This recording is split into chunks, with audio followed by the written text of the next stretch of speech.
لا الہ الا اللہ محمد رسول اللہ پڑھیے جو حضرت پڑھا رہے ہیں پڑھیے.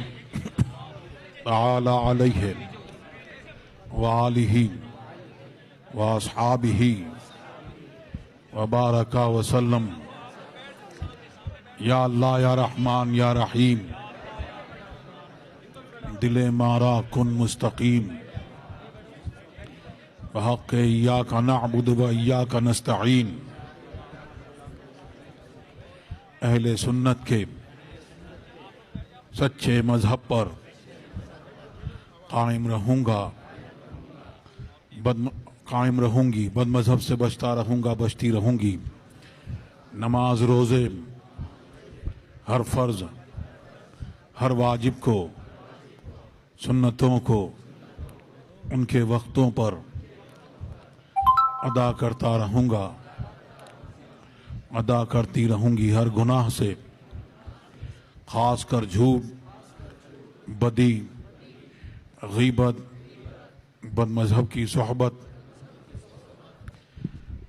عورتیں کہیں نامحرم کے سامنے بے پردہ آنے سے، سب کہیں گانے بجانے تماشوں سے بچتا رہوں گا، بچتی رہوں گی. الہی میں توبہ کرتا ہوں، میں توبہ کرتی ہوں اپنے گناہوں سے. میری توبہ قبول فرما، نیکیوں کی توفیق دے، گناہوں سے بچا، شریعت پر قائم رکھ. میں نے اپنا ہاتھ واسطے سے تاج الشریعہ کے غوث پاک کے دست پاک میں دیا. الہی مجھے غوث پاک کے مریدوں میں قبول فرما. قیامت کے دن ان کے گروہ میں اٹھا. اللہ تبارک و تعالی سب کو مسلک اہل سنت والجماعت پر، مسلک اعلیٰ حضرت پر قائم رکھے اور اسی پر ہمارا حشر فرمائے اور ہم سب کے ایمان کی حفاظت فرمائے. اللہ تبارک و تعالی استقامت عطا فرمائے، ہمارے گناہوں کو معاف فرمائے اور ہر طرح کے فتنوں سے ہماری حفاظت فرمائے.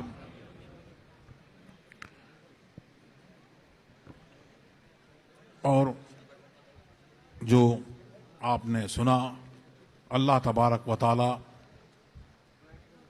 ہماری صفوں میں سنی میں اتحاد عطا فرمائے، محبت عطا فرمائے اور بد مذہبوں سے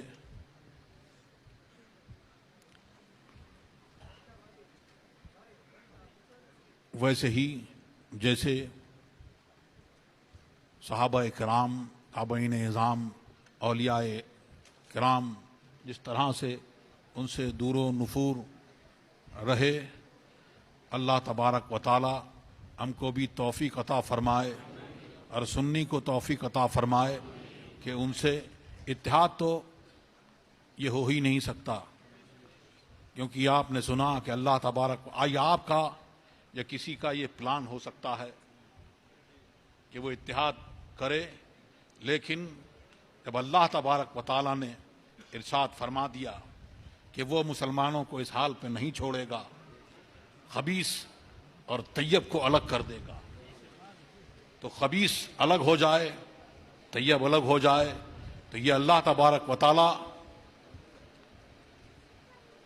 کا ارشاد ہے اور یہ اس کا پلان ہے.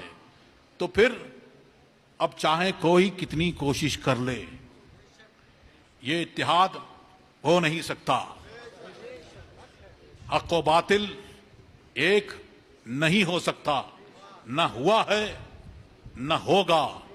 اور یہ جو بتایا آپ نے کہ جب شروع ہوتے ہیں تو پہلے اپنی صفیں درست کرنے کے بجائے دوسروں کو دیکھتے ہیں. ارے ہم ہی اگر ٹھیک سے متحد ہو جائیں تو ہمیں پھر کسی کی ضرورت نہیں ہے. کسی کے پیچھے جانے کی ضرورت نہیں ہے.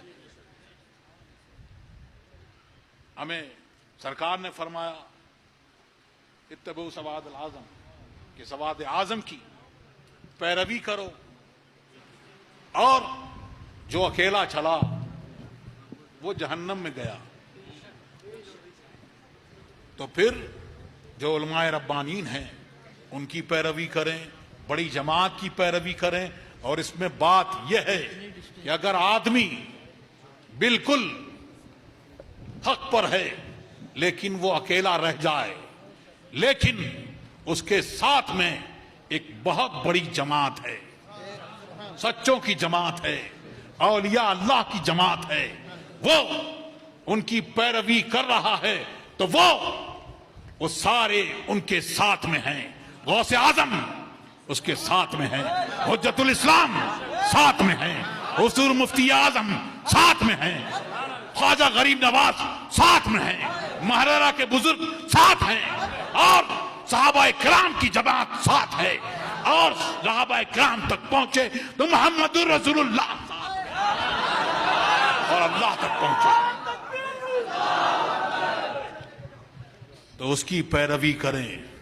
باقی تو بہت سارے لوگ آتے ہیں اور نئے نئے طرح کی باتیں کرتے ہیں، اس سے اتحاد کر لو، اس سے اتحاد کر لو. اور آپ نے یہ سنا حضرت مفتی اسلم صاحب نے آپ کو بتایا کچھ نیا فتنہ اٹھا ہے، اور وہ شاید واٹس ایپ یا یوٹیوب کے ذریعے. ہاں، تو یہاں بھی آپ ایک بات سن لیں کہ غلط آدمی سے اور غلط طریقے سے صحیح بات بھی نہیں سنی جائے گی. وہ تو غلط بات ہی کر رہا ہے، وہ تو باہر ہے. اگر صحیح بات کرے تو غلط آدمی ہے، نہیں سنی جائے گی. غلط طریقہ ہے، نہیں سنی جائے گی. ابلیس آیا حضرت حاجرہ کی بارگاہ میں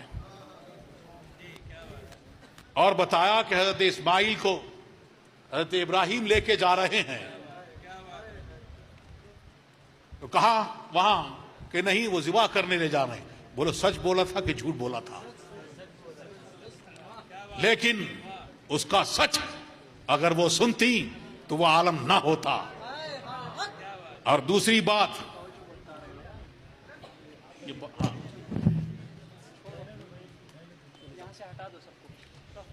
دوسرا طریقہ اعلی حضرت نے ارشاد فرمایا اور انہوں نے بتایا کہ دین یہ آج کا دین نہیں ہے، یہ ٹی وی ویڈیو سے پھیلا دین نہیں ہے.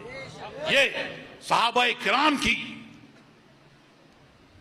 بے پناہ قربانیوں کے سبب تابعین اعظام نے قربانیاں دیں. غوث اعظم اور تمام بزرگوں کی قربانیوں سے یہ دین پھیلا ہے اور پھیلتا رہے گا. لیکن شیطان آیا اور اعلی حضرت نے فرمایا عطا القدیر فی حکم تصویر میں کہ شیطان آیا تو اولیاء اللہ تھے، اللہ کے نیک بندے تھے، ان کا انتقال ہوا تو وہ آیا اور ان سے کہا کہ یہ اولیاء اللہ تھے، اللہ کے نیک بندے تھے، ان کی تعلیمات ایسی ایسی تھیں، اب وہ انتقال کر گئے، تو اپنے بچوں کو، آنے والی نسلوں کو کیسے بتائیں گے؟ ان کی تعلیمات تو یاد رکھنے کی ہے نا. تو پھر آپ کہو تو ایک مجسمہ میں قائم کر دوں، آپ کے گھر میں ایک تصویر بنا دوں، منصب کر دوں میں. ہاں یہ تو بہت اچھی بات ہے. اب بولو اس نے غلط بات بتائی تھی، طریقہ غلط بتایا تھا. بات تو صحیح کہہ رہا تھا کہ بزرگوں کی تعلیمات کیسے یاد رکھو گے. تو اس نے مجسمہ قائم کیا، بنا دیا. پھر آیا کہ بازار میں بہت فحش کلامی ہوتی ہے، کم تول ہوتی ہے، اور بہت ساری باتیں ہوتی ہیں.